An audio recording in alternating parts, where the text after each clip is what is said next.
नमस्कार, city Varanasi live में आप सभी का स्वागत है। मैं हूं अमित मिश्रा। आइए देखते हैं आज के समाचार। सदियों पुरानी परंपरा का निर्वहन करते हुए बुनकर बिरादराना तंजीम ने बाईसी के सरदार की सदारत में अगहनी जुमे की नमाज अदा की। शुक्रवार को पुराना पुलकोहना स्थित ईदगाह में बुनकर बिरादराना तंजीम बाईसी के सरदार हाजी हाफिज मोइनुद्दीन उर्फ कल्लू हाफिजी की सदारत में सदियों पुरानी पारंपरिक अगहनी जुमे की नमाज अदा की गई। इस मौके पर सरदार हाजी हाफिज मोइनुद्दीन उर्फ कल्लू हाफिजी ने बताया कि अगहन के इस पवित्र महीने में पूरा बुनकर समाज अगहन जुमे की नमाज हर साल ईदगाह में अपना कारोबार मुर्री बंद कर अदा करता है। यह सिलसिला लगभग 460 साल पहले से चली आ रही है। इस वक्त देश के हालात ठीक नहीं थे। किसान और बुनकर दोनों समाज के लोग परेशान और बदहाल थे। बारिश न होने की वजह से किसान परेशान थे, खेती नहीं हो रही थी, देश में अकाल पड़ा था। तब बुनकरों के कारोबार नहीं चल रहे थे। तब बुनकर समाज के लोगों ने अपना कारोबार बंद कर ईदगाह में इकट्ठा होकर अगहन के महीने में ईदगाह में नमाज अदा किया। अल्लाह की बारगाह में हाथ फैलाकर दुआ की और अल्लाह का करम हुआ और खूब जमकर बारिश हुई। किसानों में खुशी की लहर दौड़ गई। उसके साथ साथ बुनकरों के कारोबार में भी तेजी आई। तभी से इस परंपरा को बुनकर बिरादराना तंजीम बाईसी निभा रही है। बनास की दूसरी तंजीम बुनकर बिरादराना तंजी बावनी के सदर हाजी मुख्तार महतो साहब के लड़के फैसल महतो ने बताया कि यह अगहनी जुमा की नमाज गंगा जमनी तहजीब की एक जीता जागता सबूत है। सदियों पहले जब मुल्क के हालात खराब थे, सभी वर्ग के लोग परेशान और बदहाल थे, तब उस बदहाली और परेशानी को दूर करने के लिए बुनकर समाज के लोग अपने अपने मुर्री बनकर ईदगाह में नमाज अदा कर दुआएं की और इस दुआ का असर हुआ। चारों तरफ खुशहाली आई। किसान और बुनकर दोनों कारोबार में बरकत हुई और यह परंपरा आज भी हम सब निभा रहे हैं। इस अगहनी जुमा की नमाज में बुनकर बिरादराना तंजीम बाईसी, बावनों, 3400, 12 पाँचों की तंजीम के लोग अपने अपने काबीना के साथ शामिल हुए। अगहनी जुमे की नमाज में आए सभी हजरत का स्वागत पार्षद हाजी वकास अंसारी ने किया। परंपरा करीब 450 साल के ऊपर हो गया है। जो शहर अपने मुल्क में बहुत सूखा पड़ा हुआ था शहद के, जिससे बुनकर परेशान था, किसान परेशान था। जिससे बुनकर इकट्ठा होकर यहाँ पे नमाज अदा की और अल्लाह ताला से दुआ किया, जिससे बारिश हुई। तो ये परंपरा उसी साल से अब तक चली आ रही है। अब बिरादराना तंजीम जो बनारस के पूरे बुनकर है, इसको अभी तक इसको निभा रहे हैं। यहाँ पे इकट्ठा होते हैं, समाज के लिए, देश के लिए, अमन अमान के लिए, कारोबार के लिए दुआ करते हैं ताकि मुसलमान यहाँ पे अच्छे से रहे, खुश रहे, यहाँ पे एकता बनी रहे, हिंदू मुस्लिम जो एकता है वो बनी रहे। इसको लेकर यहाँ पे दवाखानी होती है और इसी को लेकर सब यहाँ पे इकट्ठा होता है। देखिए, ये पुराना पुलकोहना ईदगाह में हमारे बुनकर बिरादराना तंजीम बाईसी के सरदार हाजी हाफिज मोइनुद्दीन साहब की सदारत में ये अगहनी की जुमा की नमाज अदा की जा रही है। ये परंपरा लगभग 460 साल पुरानी परंपरा है। उस परंपरा को हमारे बुनकर बिरादराना तंजीम बाईसी के सभी काबीना के सदस्य लगातार निभा रहे हैं। उस वक्त 460 साल पहले मुल्क में अकाल पड़े, सूखे पड़े थे, भुखमरी का आलम था, कारोबार बंद थे। तो उस वक्त हमारे जो बुजुर्गाने दीन थे, उन लोगों ने इकट्ठा होकर ईदगाह में अगहन के महीने में नमाज अदा की। उस अगहन के महीने में उस नमाज के बाद दुआखानी हुई। अल्लाह का करम हुआ, बारिश हुई, किसानों के फसल लहराए, हमारे बुनकरों भाइयों के कारोबार अच्छे चले। तब से उस परंपरा को हमारे बुनकर बिरादराना तंजीम बाईसी लगातार निभाते चली आ रही है। उसके साथ साथ हमारी बुनकर बिरादराना तंजीम बावनी, 3400, 12 पाँचों सारे तंजीम के लोग इकट्ठा होकर, उनके काबीना के लोग सारे सदस्य इकट्ठा होकर यहाँ पर नमाज अदा करते हैं। उनकी तरफ से एक पैगाम निकल जाता है हमारे बुनकर भाइयों के लिए कि अगहन के महीने में जो उनको हर साल में एक बार अगहन के जुमा में महीने में नमाज होती है, उनको भी इंतजार रहता है कि अगहन के महीने में इकट्ठा होकर दुआखानी में शामिल हो। तो उनके अपील पे लोग मुर्गी बंद करके आते हैं। हमारे मौलाना जहीर साहब नमाज अदा कराते हैं। उसके बाद दुआखानी होती है। उस दुआखानी में हमारे मुल्क की तरक्की के लिए, मुल्क में अमन अमान के लिए, भाईचारे के लिए, एकता के लिए, लोगों के कारोबार में बरकत के लिए, लोगों की बीमारी दूर से दूर रहे उसके लिए तमाम तरह की दुआएं हमारे मौलाना साहब करते हैं। इस परंपरा को जो लगातार हमारे बुनकर बिरादराना तंजीम बाईसी निभा रही है और इंशाल्लाह आगे भी निभाती रहेगी। और उसके साथ साथ एक और भी बड़ी साथ कड़ी जुड़ी हुई है। जो किसान भाई हमारे गन्ना उगाते हैं, उस गन्ने को हमारे हिंदू भाई बेचते हैं और आज यहाँ से देखेंगे जगह जगह गन्ने की दुकान लगी है। हमारा बुनकर भाई नमाज अदा करने के बाद, दुआखानी के बाद अपने बच्चों के साथ हिंदू भाई से गन्ना खरीदते हुए अपने अपने घरों को जाता है खुशियों के साथ।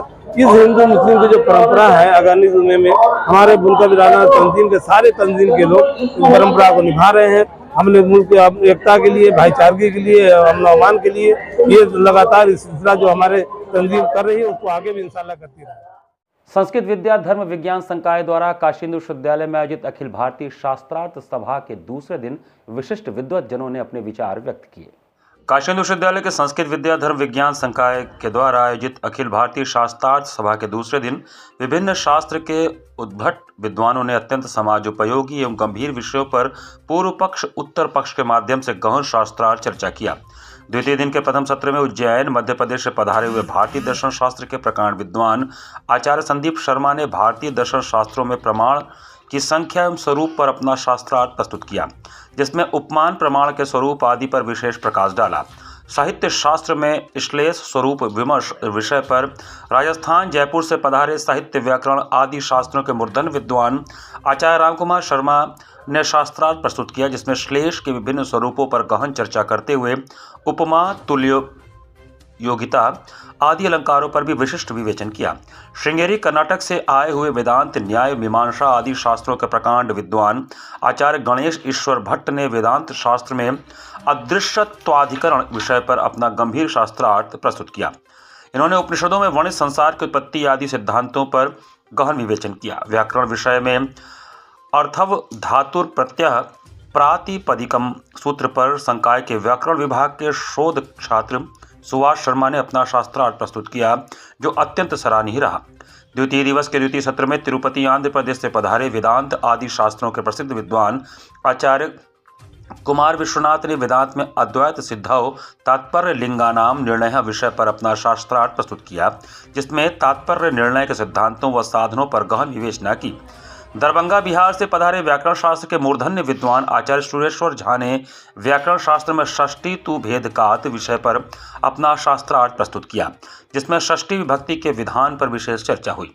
गोवा से पधारे न्याय व्याकरण आदि विषयों के प्रकांड विद्वान आचार्य दत्तानुभव गुलाब टंगसे ने न्याय शास्त्र एवं व्याकरण शास्त्र के अनुसार नमः शब्द योगे चतुरस्थ विचार विषय पर अपना शास्त्रार्थ प्रस्तुत किया, जिसमें विभिन्न प्रयोगों की दृष्टि से नमः शब्द के संभावित एवं शास्त्र प्रतिपादित समस्त अर्थों पर गंभीर विश्लेषण हुआ।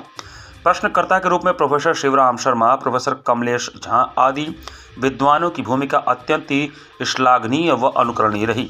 कार्यक्रम में राष्ट्रीय संस्कृत विश्वविद्यालय तिरुपति के पूर्व कुलपति professor Hare Krishna Satapathy, professor Jaishankar Lal Tripathi, doctor Gyanendra Sapkota, doctor Kunj Bihari Dwivedi, doctor Durgesh Pathak, doctor Kuppa Vilve Sharma, Acharya Shukeshacharya, doctor Madhusudan Mishra, doctor Satyendra Kumar Yadav, professor Kaushalendra Pandey, professor Dhananjay Pandey, professor Patanjali Mishra, professor Shatrughan Tripathi, professor Madhav Janardan Ratate, professor Sunil Katyayan, professor Vinay Kumar Pandey, professor Ramnarayan Dwivedi आदि समस्त विद्वान एवं छात्रों की उपस्थिति ने कार्यक्रम की भव्यता को नया आयाम दिया।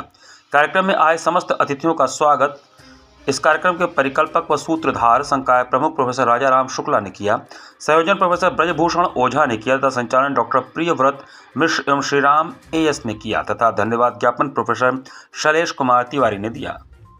ये काशी हिंदू विश्वविद्यालय के संस्कृत विद्या धर्म विज्ञान संकाय द्वारा अखिल भारतीय स्तर पर शास्त्रार्थ सभा का आयोजन किया गया है, जिसमें जो परंपरागत शास्त्र हमारे न्याय व्याकरण वेदांत मीमांसा साहित्य आदि उन विषयों के गूढ़ तत्वों पर यहाँ विद्वानों द्वारा शास्त्रार्थ किया जा रहा है। इसका उद्देश्य है जन सामान्य को शास्त्रों के में निहित राशि को ज्ञान राशि को से अवगत कराना, उससे परिचित कराना, क्योंकि शास्त्रों में बहुत से ऐसे विषय हैं जिनसे हमारा जो समाज परिचित नहीं हो पाता है। सामान्य समाज विद्वान लोग तो परिचित होते ही हैं, लेकिन सामान्य समाज परिचित नहीं हो पाता है और उन विषयों का प्रकाश नहीं हो पाता है। इसके लिए इन शास्त्रार्थों की ज़रूरत है। हमारे निवेदन पर देश के प्रायः प्रत्येक प्रांत से, चाहे वो तमिलनाडु हो, कर्नाटका हो, आंध्रा हो, उत्तराखंड हो, पश्चिम बंगाल हो, तो बिहार हो, अनेक राज्यों से, मध्य प्रदेश से, अनेक राज्यों से और काशी के विशिष्ट विद्वान इसमें सम्मिलित हो रहे हैं। आज शास्त्रार्थ सभा का द्वितीय दिन है। द्वितीय दिन का आरंभ प्रमाण चर्चा से, न्याय शास्त्र की जो प्रमाण चर्चा है, जिसके आधार पर हमारे न्यायालय भी, उच्च न्यायालय और सर्वोच्च न्यायालय भी निर्णय देते हैं, उसकी जो भारतीय पद्धति है उसके आधार उस पर चर्चा हो रही है। इसके बाद साहित्य, वेदांत फिर व्याकरण आदि अनेक विषयों पर चर्चा होगी। उद्भट विद्वान आए हैं, युवा विद्वानों का भी संगम है और कल के कार्यक्रम में विशेष करके युवा विद्वानों का जो 14 साल से 13 साल, 15 साल, 20 साल के हैं, उनका शास्त्रार्थ यहाँ प्रस्तुत होगा बड़े विशिष्ट विद्वानों के संग। पिछले दिनों पकड़ी गई प्रतिबंधित थाई मांगुर मछली को शुक्रवार को नष्ट किया गया। लंका थाना अंतर्गत पिछले दिनों प्रतिबंधित थाई मांगुर मछली पकड़ी गई थी, जिसकी अंतर्राष्ट्रीय बाजार में कीमत लगभग 9 लाख बताई गई। यह मछली ट्रक से लादकर कोलकाता से पंजाब ले जाया जा रहा था। आपको बता दें कि प्रतिबंधित थाई मांगुर मछली स्वास्थ्य के लिए बेहद हानिकारक होती है और देश में प्रतिबंधित थाई मांगुर मछली को खाने और पालने पर प्रतिबंध है। प्रतिबंधित थाई मांगुर मछली के बच्चों से भरा ट्रक लंका थाना प्रभारी शिवाकांत मिश्र और रमना चौकी प्रभारी धर्मेंद्र ने वाहन चेकिंग के दौरान पकड़ा था। इस दौरान लंका इंस्पेक्टर ने 5 लोगों को हिरासत में ले लिया था।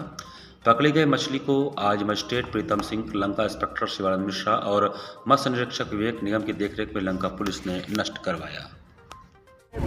26 तारीख को सूचना मिली हमारे मुख्य कार्यकारी अधिकारी श्री राजेंद्र कुमार को कि मौके पे थाने पे जो है प्रतिबंधित थाई मांगुर पकड़ी गई है। जिसकी सूचना मिलते ही हमारे एक मत्स्य निरीक्षक हैं श्री खुर्शीद आलम, मुख्य कार्यकारी अधिकारी राजेंद्र कुमार और एक मछुआ है वेद प्रकाश, ये तीनों लोग रात में गए हैं और इसको देखा है कि ये संदिग्ध मछली है। इसको जांच करने के लिए NBFJL लखनऊ हमारी जो प्रयोगशाला है वहाँ पे इसको भेजा गया है।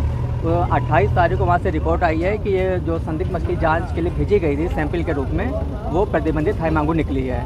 तो उसके परिप्रेक्ष्य में एक NGT का शासनादेश है कि प्रतिबंधित थाई मांगुर को इसका विनिष्टीकरण किया जाए और जब विनिष्टीकरण किया जाएगा तो थाना इंचार्ज हैं मजिस्ट्रेट की उपस्थिति में और मत्स्य विभाग की उपस्थिति में इसका विनिष्टीकरण किया जाएगा। जनहित में इसका विनिष्टीकरण किया जाएगा। तो कितना लगभग एक अनुमानता कितना मछली थी ये अनुमानित मछली का अब जैसा कि बताया जा रहा है कि 8 से 9 लाख। नमामि गंगे और टाटा कंसल्टेंसी सर्विसेज द्वारा गंगा तट पर स्वच्छ गंगा निर्मल गंगा का उद्घोष गुंजित हुआ। देश को एकता के सूत्र में बांधने वाली गंगा का तट शुक्रवार को स्वच्छ गंगा निर्मल गंगा के गगनभेदी उद्घोष से गूंज उठा। नमामि गंगे और टाटा कंसल्टेंसी सर्विसेज के सदस्यों ने दशाश्वमेध घाट पर मानव श्रृंखला बनाकर गंगा जल संरक्षण का संदेश दिया। दशाश्वमेध घाट से काशी विश्वनाथ धाम के गंगा द्वार तक स्वच्छता के लिए पदयात्रा निकाली गई। पदयात्रा के दौरान सदस्यों ने गंगा किनारे पड़ी गंदगी को बटोरकर कूड़ेदान के सुपुर्द किया। हाथों में गंदगी बटोरती टोकरी और स्वच्छता के स्लोगन लिखी तख्तियां देखकर आम जनमानस भी स्वच्छता के लिए प्रेरित हुआ।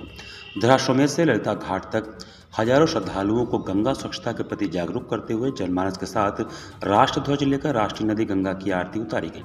नमामि गंगे काशी क्षेत्र के संयोजक व नगर निगम के स्वच्छता ब्रांड एम्बेसडर राजेश शुक्ला ने कहा कि गंगा देश को एकता के सूत्र में बांधती हैं। देश में विविध भाषाएं, धर्म, संस्कृति, संगीत होने के बावजूद कुछ ऐसी चीजें हैं जो हमें बांधे रखती हैं, एकजुट रखती हैं। गंगा उनमें से एक है। गंगा की निर्मलता के लिए योगदान करना हम सभी का राष्ट्रीय और नैतिक दायित्व है।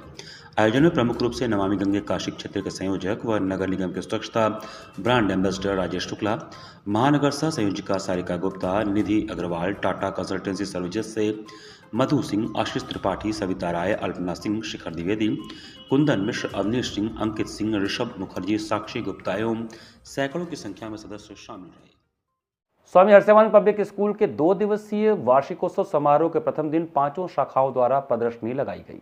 स्वामी हर्षवान पब्लिक स्कूल वाराणसी के 2 दिवसीय वार्षिकोत्सव समारोह के प्रथम दिन विद्यालय की 5 शाखाओं व महाविद्यालय के विद्यार्थियों ने सामूहिक रूप से वनपुरवा शाखा के प्रांगण में प्रदर्शनी लगाकर विद्यालय को ऊंचाइयों के शिखर पर ले जाने हेतु एक से बढ़कर एक मॉडल, कला व नई नई तकनीकों को आधार बनाकर विभिन्न प्रकार के विद्युतीय एवं अविद्युतीय चलायमान मॉडलों के द्वारा अपने हुनर को प्रदर्शित कर सभी को अचंभित कर दिया। मौका था विद्यालय के नवनिर्मित भवन के लोकार्पण का। भवन के शिलापट का अनावरण मुख्य अतिथि संतमत अनुयायी आश्रम मठ गढ़वा घाट के पीठाधीश्वर श्री श्री 108 श्री स्वामी सद्गुरु सरनानंद जी महाराज परमहंस जी के कर कमलों द्वारा हुआ। मुख्य अतिथि ने विद्यार्थियों द्वारा लगाई गई प्रदर्शनी को देखते हुए कहा कि हमारे देश के नवांकुरों में सृजनशीलता भरी पड़ी है। आज के विद्यार्थी कल्पना शक्ति व नई नई तकनीकों के माध्यम से अंतर्मन मन में छिपी ऊर्जा शक्ति को प्रवाहमान कर रहे हैं। प्रकृति और तकनीक के समन्वय से विद्यार्थियों का सर्वांगीण विकास संभव है। इस प्रदर्शनी के अंतर्गत सरयू तट पर बसी त्रेता के रामलला जन्मभूमि अयोध्या से लेकर आधुनिक थौक तक की सारी खूबियों को उजागर किया गया।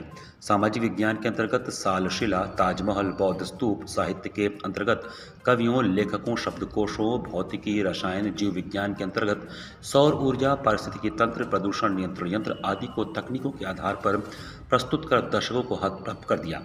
मुख्य अतिथि का स्वागत विद्यालय समूह के प्रबंधक बाबा प्रकाश ध्यानानंद ने पुष्पगुच्छ से किया। कार्यक्रम में बाबा धर्म दर्शनानंद, बाबा दिव्य दर्शनानंद, बाबा सत्य ज्ञानानंद, बाबा हरि ध्यानानंद, बाबा चरण ध्यानानंद व अन्य अनुयायियों सहित सभी शाखाओं के प्रधानाचार्य व प्राचार्य, गढ़वा घाट के CS सिंह, जगतगंज की रचना अग्रवाल, चूर्ण के डॉक्टर AK चौबे, घोरावल के नीरज श्रीवास्तव व छात्रावास अधीक्षक लेफ्टिनेंट MS यादव रिटायर्ड सहित सभी शिक्षकगण, अभिनायक एवं विद्यार्थियों ने बढ़ चढ़कर हिस्सा लिया एवं प्रदर्शनी में नई नई तकनीक देखकर मुक्त कंठ से विद्यार्थियों की सराहना की। धन्यवाद ज्ञापन बनपुरवा के प्रधानाचार्य डॉक्टर AK चौबे ने दिया। इन दिनों बंदरों के आतंक से बनारस पूरी तरह से परेशान है। वाराणसी में इन दिनों बंदरों का आतंक फैला हुआ है। लोग इससे काफी परेशान हैं। वाराणसी के संकट मोचन रविंद्रपुरी, भेलूपुर, सिगरा, सोनिया, जैतपुरा, जगतगंज, चेतगंज इत्यादि इलाकों में बंदर के आतंक से लोग काफी परेशान हैं। बंदरों के आतंक से बचने के लिए लोगों ने लंगूर का कटआउट भी अपने घरों पर लगाया था। कुछ दिनों की राहत के बाद बंदरों का फिर आतंक बढ़ने लगा है। इसको लेकर नगर निगम द्वारा कोई ठोस कार्रवाई नहीं की जा रही है। बंदरों के कारण लोगों को काफी दिक्कतों का सामना करना पड़ रहा है। पिछले दिनों सिगरा क्षेत्र के सोनिया इलाके में एक बालिका के ऊपर बंदरों द्वारा पत्थर गिराने के कारण उसकी मौत हो गई थी। शहर में रहने वालों ने बताया कि हम लोगों के जीवन में बहुत दिक्कत हो रही है। महिलाएं, बच्चे व बुजुर्ग लोगों पर बंदरों द्वारा हमला भी किया जा रहा है। इस विषय पर जब मुख्य पशु चिकित्सा अधिकारी संतोष पाल ने बताया कि बंदरों के पकड़ने के लिए मथुरा से टीम मंगाई गई है। संतोष पाल ने आगे बताया कि शहर में बंदरों को पकड़े जाने का अभियान तेजी कर दिया गया है और उन्होंने बताया कि अब नए कॉन्ट्रैक्ट बंदरों को पकड़े जाने का इमरान नामक ठेकेदार को दिया गया है, जो छाता का रहने वाला है। पिछले 2 महीने में लगभग 250 बंदरों को पकड़ा गया है। बंदरों को पकड़ने की कार्रवाई निरंतर रूप से अभी चल रही है। इस क्रम में अभी एक टीम है जो शिकायत के अनुसार विभिन्न क्षेत्रों में जाकर बंदरों को पकड़ने की कार्रवाई कर रही है। मुख्य पशु चिकित्सा अधिकारी ने यह भी बताया कि अब पहले की भांति बंदर पिंजरे में नहीं आ रहे हैं और ठेकेदारों ने बताया कि अत्यधिक बंदरों को पकड़ने की कार्रवाई की वजह से बंदर अब सतर्क हो चुके हैं तथा पकड़े गए बंदरों को जंगल में ले जाकर छोड़ दिया जाता है। सर, बात की जाए तो इसमें वाराणसी में बंदरों का आतंक बहुत ज़्यादा बढ़ गया है। कुछ मौतें भी हुई हैं, कई लोग घायल हो जा रहे हैं, तो उसको लेकर नगर निगम क्या कर रही है, किस तरह से रोकथाम? बंदरों की समस्या के संबंध में अवगत कराना चाहता हूं कि नगर निगम द्वारा पूर्व में भी बंदर पकड़ने की कार्रवाई की जा रही थी और अभी भी वर्तमान में भी की जा रही है। इसके लिए हम लोगों ने टेंडर किया गया है नगर निगम द्वारा। एक इमरान नाम का कॉन्ट्रैक्टर है, उसको टेंडर मिला है, ये छाता का रहने वाला है। उसके द्वारा बंदर पकड़ने की कार्रवाई शिकायत के बेसिस पे की जाती है। विभाग द्वारा उसको शिकायत स्थानांतरित की जाती है, उसके सापेक्ष में वो कार्रवाई करता है। पकड़ करके जंगलों में छोड़ने की कार्रवाई की जा रही है और सितंबर-अक्टूबर में लगभग 225 बंदर पकड़े गए हैं और अभी भी इस महीने हमारा थोड़ा सा करीब 30 बंदर पकड़े जा चुके हैं और ये कार्यवाही निरंतर चलती रहेगी बंदर पकड़ने की। अगर बात की जाए सर, बनारस में कितनी टीमें काम कर रही है लगभग? अभी हमारे पास एक टीम है और एक व्हीकल है, तो उसी से ही हम लोग पूरी शिकायतों को कवर कर रहे हैं। शिकायत के बेसिस पे एक रोस्टर वाइज हम लोगों ने बना रखा है। उस रोस्टर वाइज से हम लोग शिकायतें उस रजिस्टर में नोट करते हैं। नोट करने के बाद डेट के अकॉर्डिंग कार्रवाई करते हैं। सर, बात की जाए जो बंदर को पकड़ने की है, क्या पहले से बंदर भी कुछ ज़्यादा एक्टिव हो गए हैं कि अब पिंजड़े में आ रहे हैं या नहीं आ रहे हैं? हाँ, एक ये समस्या उत्पन्न हो रही है। अब प्राय देखा जा रहा है कि बंदर पिंजड़े में नहीं आ रहे हैं। इसके संबंध में ठेकेदारों से भी हमने पूछा तो उनके द्वारा बताया गया है कि सर ये अभियान अत्यधिक चलने की वजह से बंदर सतर्क हो गए हैं। इस वजह से ये पिंजड़े पे आने में डरते हैं। सर, जो नई टेंडर हो रही है, क्या रेट है, किस तरह से पिछले का क्या रेट रहा? पिछला रेट तो 1250 के आसपास था, 1250, और वर्तमान में रेट है 745 प्रति बंदर है। उसे पकड़ने का, छोड़ने का भी है इनका। तो छोड़ने की प्रक्रिया क्या है, कहाँ छोड़ेंगे? छोड़ने जंगल में एक निर्धारित जगह है, वहाँ पे छोड़ा जाता है। नौगढ़ा जंगल हैं और भी हैं, वहाँ रात के समय में छोड़े जाते हैं। तो आगे जो पकड़ने की प्रक्रिया है उसमें क्या और टीमें ज़्यादा? बिल्कुल, शिकायत को देखते हुए हम और भी टीमें लगाएंगे इसकी कार्रवाई के लिए पकड़ने। घाट संध्या कार्यक्रम में युवा कलाकार सूची कौशल के कथक नृत्य ने दर्शकों का मन मोह लिया। मां गंगा के पावन तट पर सुबह बनारस काशी की गरिमामयी संस्कृति का एहसास कराती है। ठीक उसी प्रकार घाट संध्या इस नगर की सांगीतिक परंपरा का दर्शन कराती है। जिला प्रशासन के अभिनव पहल पर शुक्रवार को सुबह बनारस के अंतर्गत घाट संध्या कार्यक्रम का शुभारंभ युवा कलाकार सुचि कौशल के उत्तर भारत के प्रसिद्ध नृत्य कथक की प्रस्तुति शिव स्तुति तत्पश्चात 3 ताल में पारंपरिक कथक ठुमरी कहूं कैसे सखी मोहे लाज लगी एवं समापन तराना से हुआ। कलाकार ने पद लय ताल एवं घुंघरू की झंकार से दर्शकों के हृदय को मंत्रमुग्ध किया। कलाकार को प्रमाण पत्र सीमा केसरी ने प्रदान किया। प्रमाण पत्र प्रदान करने के साथ ही उनके संगीत साधना की प्रशंसा की गई। घाट संध्या कार्यक्रम का संयोजन सुबह बनारस के सचिव संस्थापक डॉक्टर रत्नेश वर्मा ने किया है। कार्यक्रम का सफल संचालन सीमा केसरी ने किया। इस अवसर पर भारी संख्या में दर्शकगण उपस्थित रहे।